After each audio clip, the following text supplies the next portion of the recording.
Hello everyone, it's Old Guardian here, and this video is about subscribing to Hearthstone. If you could get access to Hearthstone cards with a subscription fee, like you would be playing World of Warcraft or something, would you do it? And the reason I'm making this video right now is because Blizzard has been sending some surveys about subscription models. I unfortunately didn't get one myself, so I have to rely on Reddit information about this, but oh boy. Just look at this. Got a survey from Blizzard contained questions about the subscription service for Hearthstone. The survey contained several questions about a couple of potential models for a $10 a month subscription service for Hearthstone, including having access to every standard card besides ones from the current expansion, and having access to the top 3 performing decks in standard. You would not be able to disenchant the cards or keep them if you ended your subscription.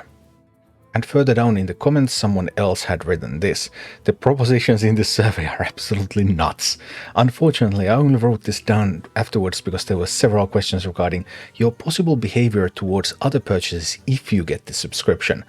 But the others, more decks for more classes, all standard cards, all non-standard cards were even more stupidly expensive. €12 a month for the top deck of 3 different classes. Priced for France, I guess it might vary. Also, the cards are obviously uncraftable and disenchantable. I guess there's a logic to that. And all the following questions were asking about your other potential purchases, or how you would spend your gold if you had subscribed to this one offer in particular. So, like, can we get more money if you subscribe, or is that all? Basically, 90% of surveys about monetization. Are you more likely to spend money on X or Y, and heavily centered around these subscription offers. Some questions were asking you to rank features like tournament mode, 2v2 co-op, other multiplayer modes, in-game deck tracker or other tools, in order which you would make you more likely to play the game, and then in order of which you would make more likely to put money into the game. So, pretty big monetization survey, but Hearthstone and subscriptions. Would a subscription really work for a card game like Hearthstone? Like, why do people play card games? There's of course the collection aspect, opening packs. Opening packs is exciting. One can say that it's addicting even. There's building towards your ideal deck. Now, if I just get this one more card and my deck will be so much better. All of these emotions will be lost if you're in a subscription model, because then you will just have the cards. But there are also other factors like competitive success. Hey, I want to play the best decks. Well, if you have a subscription service that gives you some decks, then, well, I guess that works. Building homebrew decks. If you like to build an experiment, oh, I don't have that card, I can't do this, I don't have that card, and that's an epic, I really don't want to craft an epic for a tier X, really terrible deck. Homebrew deck builders would probably love a subscription model. Then other reasons, well, there's the sunk cost fallacy. Because I've already spent this much money in this game, I still need to keep spending more money in this game. And if you have a subscription model that you can just end the sub and then you can resub later, well, then you don't have to stay subbed when you don't play. I think that would actually be a huge problem for Hearthstone if they went for the subscription model, which also really makes me feel pretty bad actually now about spending money in Hearthstone, and like, are we just being cheated out for money because of our addictions? Best not to think about that. Then monetization also works with cosmetics, but does it really? Cosmetics, Hearthstone, it's been a long history, they haven't really been able to make it work properly. Would people buy tavern passes if they had a subscription service? Tavern pass for cosmetics. Don't people buy tavern passes because it actually gives them more gold, and it gives them some like diamond cards, legendary cards that they wouldn't otherwise have? Maybe they would buy them for cosmetics, but Blizzard would be risking a lot if they were to build a good subscription model for Hearthstone. Although if they were to build a subscription model that doesn't actually give you the new cards, then I guess the risk would be somewhat diminished. But I mean, who would even buy a sub that doesn't give you the latest cards? I guess new or returning players could buy one, so that you buy that, you buy the new expansion cards, then you get to play with that, then a little bit later you will have those cards from the older expansions and you can give up on that sub and just play normally.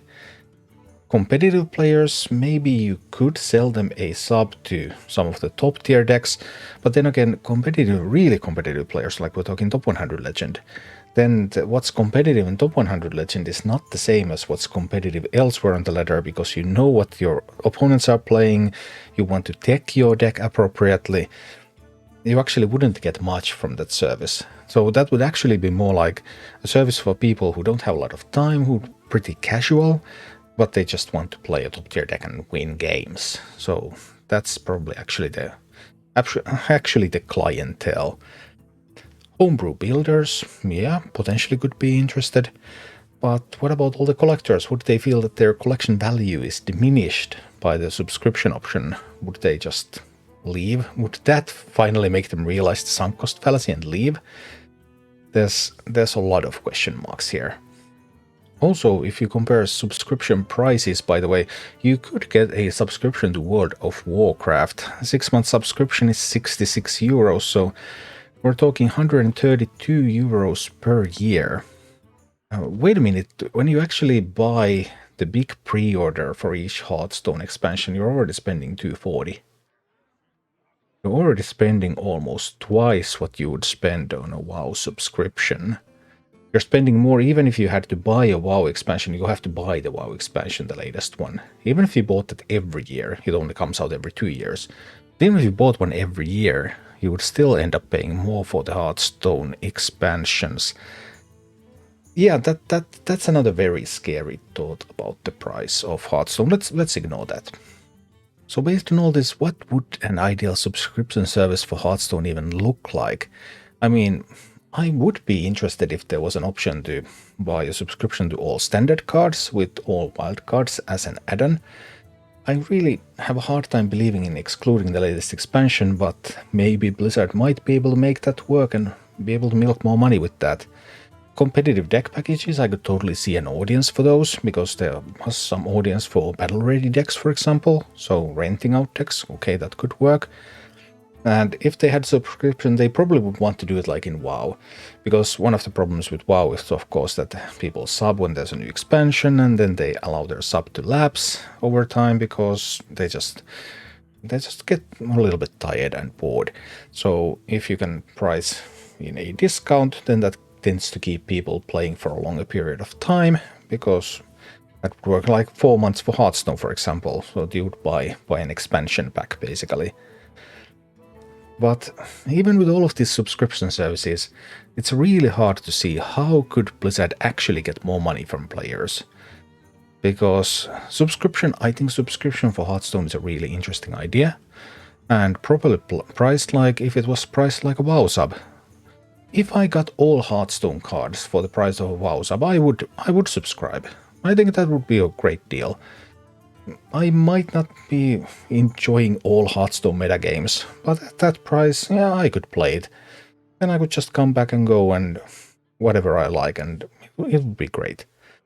But that would actually mean that I would spend less money on Hearthstone, so Blizzard would be losing money on me as a customer, so then they would need to convert people who are currently not paying into paying customers.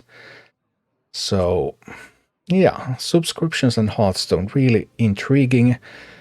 The options offered in the survey seem to be priced pretty high, but so most Blizzard products tend to be priced pretty high. WoW seems cheap in comparison, that's the crazy part. But yeah, I would definitely be interested if there was a good subscription option. I could also see how some people could be driven away from the game because of that. It would be hard to combine that with the pack-based option, because the pack-based option is ridiculously expensive. Especially now that Blizzard brought this up and I started to compare, then it feels even more expensive than it felt to me before. Funny how that works. Anyway, Blizzard considering subscription services for Hearthstone. The way they're considering it, I don't think it's gonna be good, but potentially it could be really good. But we'll see. Thank you for watching. Click like and subscribe if you enjoyed this, and a special thanks to all of my Patreon supporters, YouTube members and Twitch subscribers who make all of these videos possible.